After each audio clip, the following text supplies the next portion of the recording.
राम राम दोस्तों और मेरी माताएं बहनें, आप सभी का स्वागत है बाबा नीम करौली जी की शरण में। आप सभी का स्वागत है मेरी मैया रानी के दरबार में। मेरी आदि पराशक्ति माँ नव दुर्गा सबके कष्ट हरो माँ, सबके घर आओ मेरी नव दुर्गा माँ, सबके घर खुशियाँ बरसाओ। जय माता की। दोस्तों और मेरी माताएं बहनें, आज हरियाली अमावस्या है और हरियाली अमावस्या की व्रत कथा सुनते हैं, जिसे सुनने मात्र से शिव भगवान सभी कष्ट दूर कर देते हैं। पूरी सुने और आगे भी शेयर करें। शिव कृपा होगी, अमृत वर्षा होगी, सुख शांति आएगी, धन वर्षा होगी। जय श्री हरि विष्णु, जय श्री राम, जय शिव। हरियाली अमावस्या व्रत कथा पूरी सुने। शिव कृपा तुरंत होगी, सभी कष्ट दूर होंगे, खुशियाँ आएंगी, धन सम्मान बढ़ेगा, यश बढ़ेगा। जय शिव, जय राम, जय शिव, शिव शिव शिव। हरियाली अमावस्या की व्रत कथा पढ़ने व सुनने मात्र से ही हो जाते हैं सभी कष्ट दूर। सावन मास की अमावस्या विधि का विशेष महत्व है और इस दिन भगवान शिव और माता पार्वती के साथ पीपल की पूजा करने का भी विधान है। मान्यता है कि अमावस्या के दिन पीपल की पूजा करने के बाद कथा सुनने या पढ़ने से जीवन के सभी संकट दूर हो जाते हैं और जीवन में सुख समृद्धि आती है। अब शुरू करते हैं कथा। एक समय की बात है, राजा महल में अपने परिवार के साथ सुखपूर्वक निवास किया करता था। उसका एक पुत्र था जिसकी शादी हो चुकी थी। राजा की पुत्र वधू ने एक दिन रसोई में मिठाई रखी हुई देखी तो वह सारी मिठाई खा गई। जब उससे पूछा गया कि सारी मिठाई कहाँ गई तो उसने कहा, सारी मिठाई तो चूहे खा गए। पुत्र वधू की यह बात चूहों ने सुन ली और वे इस गलत आरोप को सुनकर अत्यंत क्रोधित हुए। इसके बाद उन्होंने राजा की बहू को सबक सिखाने का निश्चय कर लिया। कुछ दिनों बाद ही महल में कुछ मेहमान आए।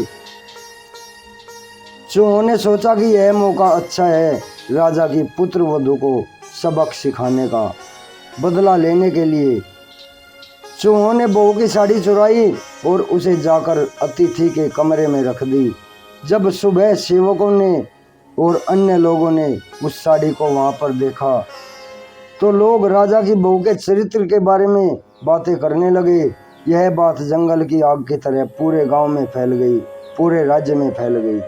जब यह बात राजा के कानों तक पहुंची तो उसने अपनी पुत्र वधू के चरित्र पर शक करते हुए उसे महल से निकाल दिया। राजा की बहू महल से निकलकर एक झोपड़ी में रहने लगी और नियमित रूप से पीपल के एक वृक्ष के नीचे दीपक जलाने लगी।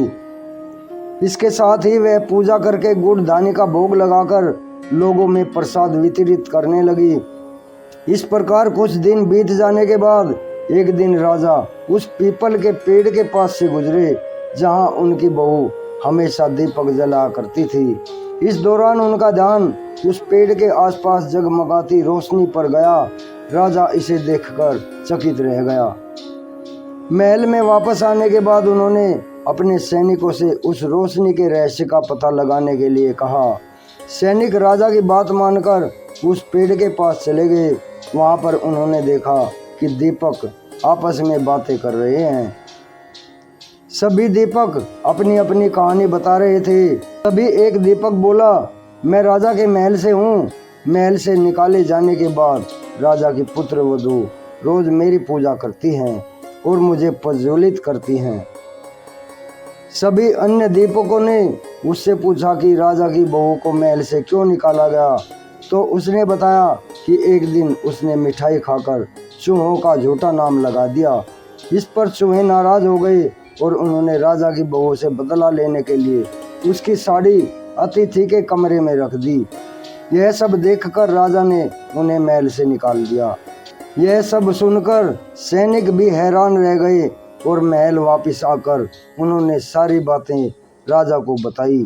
यह सुनकर राजा को अपनी गलती का एहसास हुआ और उसने अपनी पुत्र वधू को महल में वापस बुला लिया। इस प्रकार पीपल के पेड़ की नियमित पूजा करने का फल राजा की बहू को मिला और वह अपना जीवन आराम से व्यतीत करने लगी।